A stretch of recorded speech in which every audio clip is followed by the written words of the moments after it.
اور اللہ کی طرف سے وحی اور توکل انسان کا کیا کہتا ہے؟ قرآن کہتا ہے القی ما فی یمینک،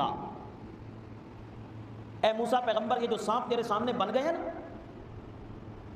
اب ان سانپوں کو دیکھ کر لاٹھی کو مضبوطی سے نہیں پکڑ، زمین پہ ڈال۔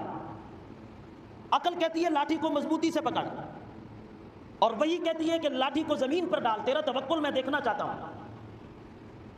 اور خدا کی قسم لاکھوں عقلیں یہاں پیچھے رہ جائیں گی اور موسیٰ کا حکم ماننا، توکل آگے بڑھ جائے گا۔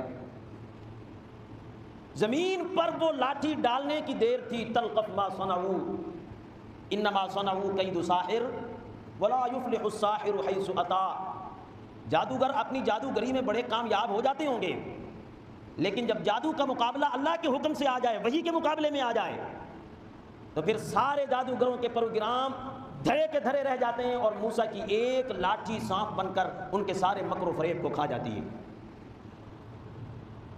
عقل کہتی ہے کہ بچے کو دریا میں مت ڈالو، اور رب کا حکم کہتا ہے کہ موسیٰ کو دریا میں ڈال، اس کی ماں لا تخافی ولا تحزنی انا رادوہ الیک وجاعلوہ من المرسلین۔ پریشان ہونے کی ضرورت نہیں، جس کے حکم سے تو ڈال رہی ہے اسی کی مرضی ہوگی، وہ تجھے اسے واپس بھی کرے گا، فرعون کے گھر میں پلوائے گا بھی، فرعون کے تخت کو الٹوائے گا بھی، اور پھر تیرے بیٹے کو نبی بھی بنا کر تیرے سامنے پیش کرے گا۔ کبھی کبھی عقل پیچھے رہ جاتی ہے، اور عقل پکارتی ہے بار بار بار بار بار بار، لیکن پیغمبر عقل کی پکار کو نہیں دیکھتا، رب کے حکم کو دیکھتا ہے، اور پھر رب کے حکم کو پورا کرنے کی دیر ہوتی ہے۔